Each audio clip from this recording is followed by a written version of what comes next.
শুধু ঢাকা বিশ্ববিদ্যালয় নয়, বাংলাদেশের যতগুলো পাবলিক বিশ্ববিদ্যালয় আছে সব বিশ্ববিদ্যালয়ে ধরনের প্রশ্নগুলো দিয়ে স্টুডেন্টকে আটকানোর চেষ্টা করা হয় এবং এই ধরনের প্রশ্নগুলোই বারবার দেখা যায় যে বিভিন্ন বিশ্ববিদ্যালয়ের যে পরীক্ষাগুলো হয় ওই পরীক্ষাগুলোতে আসে।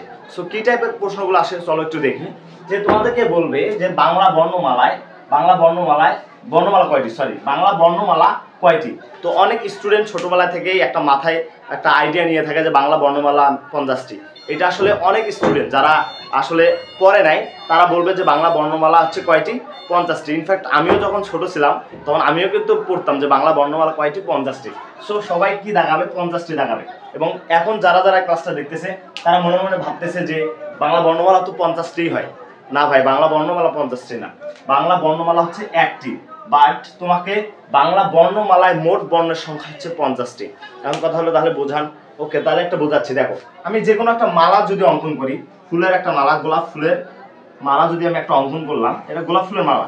এই গোলাপ ফুলের মালাটার মধ্যে ফুল আছে অনেকগুলো, কিন্তু মালা কিন্তু একটাই। ফুল আছে অনেকগুলো ফুল মিলেই কিন্তু একটা মালা হয়েছে, একটা মালা। অনুরূপভাবে তোমার স্বরবর্ণ, ব্যঞ্জন বর্ণ, টোটাল বর্ণগুলো মিলেই মালা কিন্তু একটাই, বর্ণমালা, একটা বর্ণমালা। এখন অনেকে আছে যে বাংলা বর্ণমালা 50টি, তাহলে তো এই যে ক, অ, এগুলো তো এক একটা তাহলে বর্ণমালার অংশ। কারণ আমরা বলতেছি যে বাংলা বর্ণমালা 50টি, তাহলে এটাও তো একটা বর্ণমালা, এটাও তো একটা বর্ণমালা। সো ক কি সিঙ্গেল ওয়ার্ড কখনো বর্ণমালা হয় না?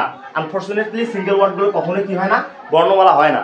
সো আমরা বলবো না যে এক একটা কি বর্ণমালা বা বর্ণমালা 50টি, এই কথাটা বলবো না।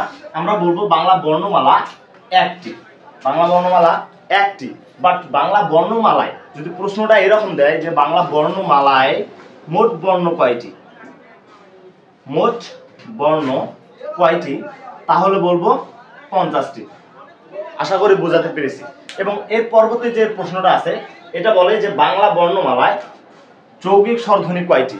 অনেক স্টুডেন্ট ছোটবেলা থেকে এটা পড়ে আসছে যে বাংলায় তো যৌগিক স্বরধ্বনির সংখ্যা দুইটা, একটা হচ্ছে ওই, একটা হচ্ছে ও, দুইটা।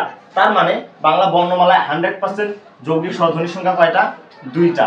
এইটা সব স্টুডেন্ট বলবে, কিন্তু এইটা হবে না স্যার। কারণ পরীক্ষায় দাগায় আসবে, বাসায় এসে বলবে আমি কমন পাইছি, কিন্তু আনফরচুনেটলি দেখবে যে এটা ভুল হয়েছে। কেন ভুল হলো ভাইয়া আমাকে একটু বোঝাই দেন যে বাংলা যৌগিক স্বরধ্বনি তো দুইটা। যৌগিক স্বরধ্বনি দুইটা না, যৌগিক স্বরধ্বনি হচ্ছে টোটাল 25টা। বাংলা বর্ণমালায় তোমার যৌগিক স্বরধ্বনির সংখ্যা টোটাল 25টা। বাট যৌগিক স্বর জ্ঞাপক যদি বলে যৌগিক স্বর জ্ঞাপক কয়টি, যদি স্বরধ্বনির জায়গায় স্বর জ্ঞাপক থাকতো তাহলে ভাই 100% দুইটা হইতো, এবং সেই দুইটা অবশ্যই ওই এবং ও হইতো। আশা করি বোঝাতে পারছি। তার মানে যৌগিক স্বরধ্বনির সংখ্যা কয়টা, 25টা। এবং যৌগিক স্বর জ্ঞাপক বা স্বরধ্বনির চিহ্ন যদি বলে যে যৌগিক স্বরধ্বনির চিহ্ন বলে, প্রতীক বলে, তাহলে কয়টা, দুইটা। তাহলে এখন দেখো নিচের যে প্রশ্নটা আছে এগুলো কিন্তু বিগত সালের বিভিন্ন বিশ্ববিদ্যালয়ে আসা প্রশ্ন, আমি তুলে দিচ্ছি তোমাদের কনফিউশনগুলো দূর করার জন্য। এখন বলছে যে বাংলা ভাষায় যৌগিক স্বরধ্বনির চিহ্ন কয়টি। এখানে দেখো একটু আগে বোঝাইছি যে চিহ্ন, প্রতীক বা স্বরজ্ঞাপক কথাটা থাকলে দুইটা দেবো। সো এখানে বলছে যে যৌগিক স্বরধ্বনির চিহ্ন কয়টি, তাহলে এখন কয়টি হবে, দুইটি। তাহলে সেই দুইটি কি কি, ওই এবং ও।